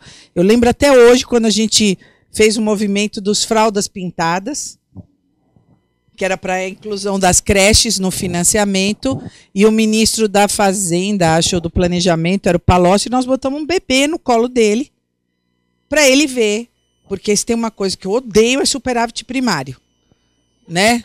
Porque enquanto eles falam do superávit primário, a minha filha de creche não parava de crescer, e as liminares e tal. Então eu falava, gente, a gente tem reservas cambiais em X bilhões e tem criança esperando para entrar na escola. Né? Eu sei que eu não sou a melhor economista do planeta, mas sei o que as crianças precisam lá na ponta. E do pior jeito, que é a gente tem que fazer escolha de quem entra para a escola e quem não entra. Né? Hoje o Brasil tem 3 milhões de crianças que deveriam estar na escola e não estão. E quem são essas crianças? As mais pobres, as deficientes, as do campo, as negras. Né? Então a gente precisa, como o Alexandre falou, fazer uma escolha. Eu vou brigar muito com o Meirelles por conta da desvinculação. Muito. Vou fazer o que eu puder com todo o meu histórico na educação, porque eu sei que ele precisa equilibrar as contas, mas eu já disse isso uma vez, assim, quando o país está em crise, as pessoas podem abrir a porta das empresas e dizer, ó, você está demitido porque está em crise e tal. Nós da escola pública, quando está em crise, nós temos que abrir a porta para receber mais crianças. E se não tiver ninguém para defender essas crianças, não se engane, não serão os deputados e os senadores que vão defender. né? Eu acho que essa é uma luta de quem acredita na educação. A Camila falou uma coisa que é muito importante. A gente tem dentro do movimento diferenças profundas de como podia fazer educação A ou B ou C, mas algo que nos une, que é fazer educação para todos. Então, se é possível superar essas diferenças e trabalhar em conjunto, é possível que esse país entenda que educação é prioridade. Porque nós estamos há 6 meses de campanha eleitoral e lá estamos ouvindo que saúde e educação são prioridades.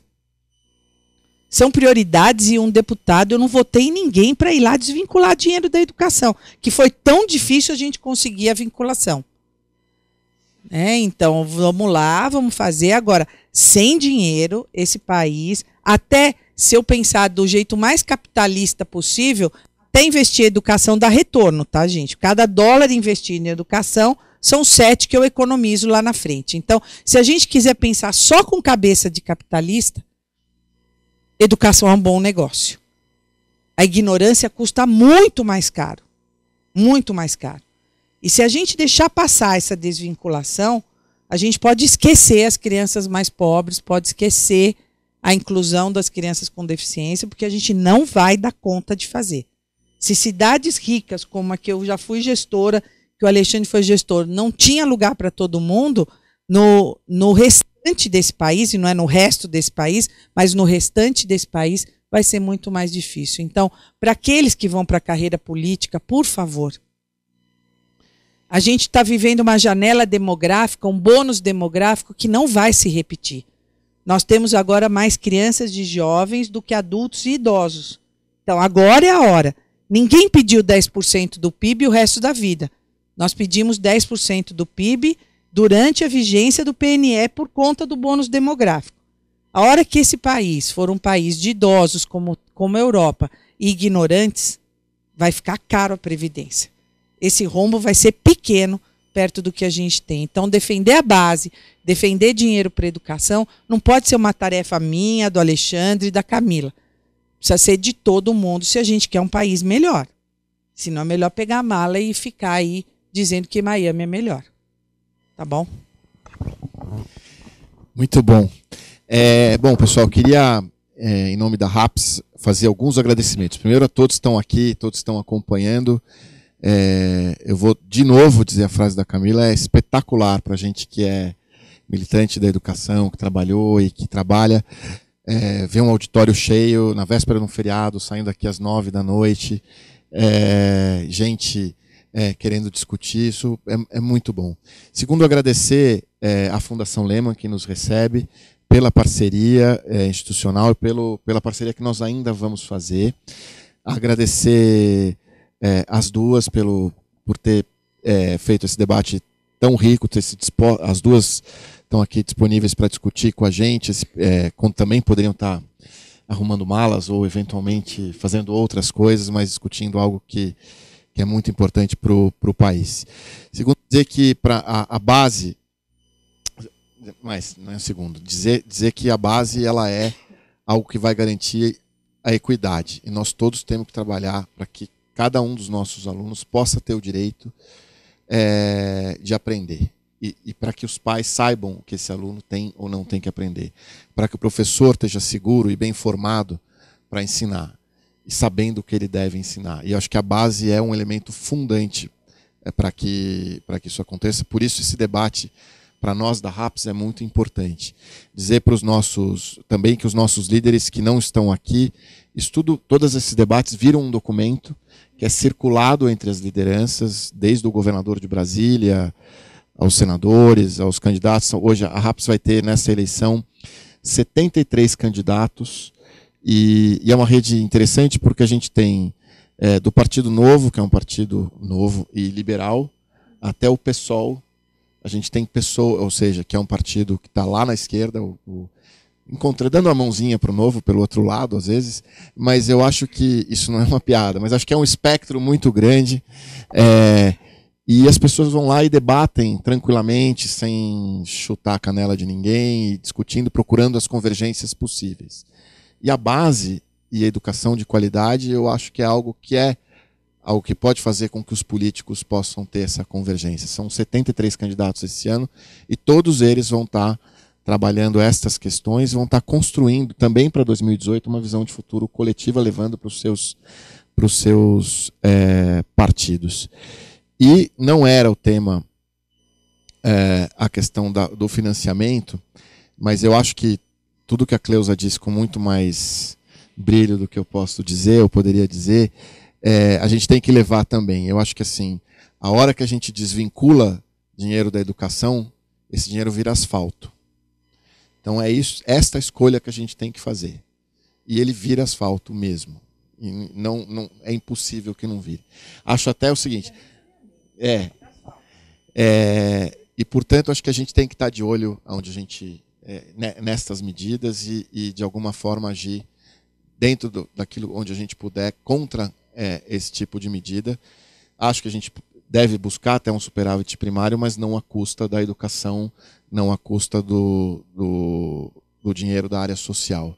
Acho que tem que buscar outras possibilidades, inclusive uma série de isenções de impostos que vão da classe média até as empresas, que a gente podia começar a rever antes de cortar o recurso da educação pública e da saúde pública no Brasil. Eu queria passar para vocês para fazer o fechamento, para que vocês possam fazer o fechamento e mais uma vez agradecer. Eu aprendi bastante, é uma honra estar aqui com vocês, tá bom? Obrigado. Obrigado. Não, super rapidinho, agradecer muito a RAPS também, para a gente é uma honra receber esse evento dos líderes RAPS e recebê-los aqui na nossa casa, no nosso escritório. Fiquem à vontade, na saída acho que tem um happy hour ali esperando a gente também para a gente poder se conectar um pouquinho. Queria retomar o que eu falei no começo, a gente convidou nossos Lehman Fellows também, nossos talentos da educação para estarem aqui hoje, que são 2 redes que a Fundação Lehman apoia. A ideia é que a gente possa ter cada vez mais interações e oportunidades como essa para a gente se comunicar e para a gente se conectar.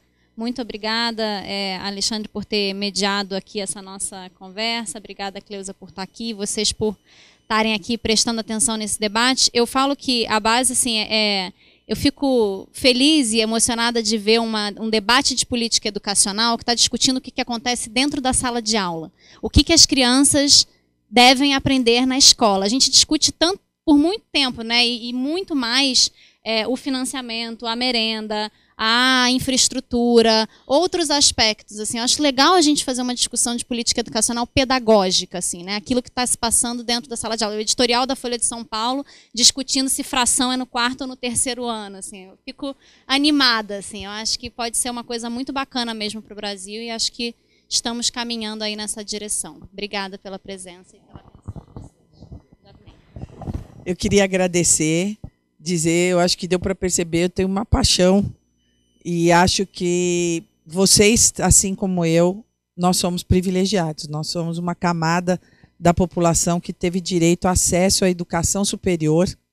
Se eu parar para pensar, meu pai e minha mãe não tiveram. Minha mãe sequer tem o ensino médio e teve... Eu sou professora e consegui fazer mestrado. Então, que a gente olhe esse privilégio e que coloque esse privilégio à disposição e para fazer com que essas crianças cheguem. E o que a gente tem visto é que elas são as primeiras que vão terminar a escolaridade. Então, que a gente possa ajudar de alguma forma, acho que é esse o nosso papel, lá no legislativo, aqui, lá no executivo, e a gente agora no terceiro setor, que tem sido uma experiência muito boa, e muito mais tranquila, trabalhar. Nossa, agora eu apanho bem menos. Mas sinto muita falta de estar lá na ponta e poder fazer a diferença. Então, obrigado mesmo, foi muito bom e tem sido muito boa essa trajetória em defender o que a gente acha que é justo. Eu falo que eu sou uma pessoa feliz, eu ganho para fazer o que eu gosto e ainda ajudar as pessoas. Isso é um privilégio, né? Obrigado, gente.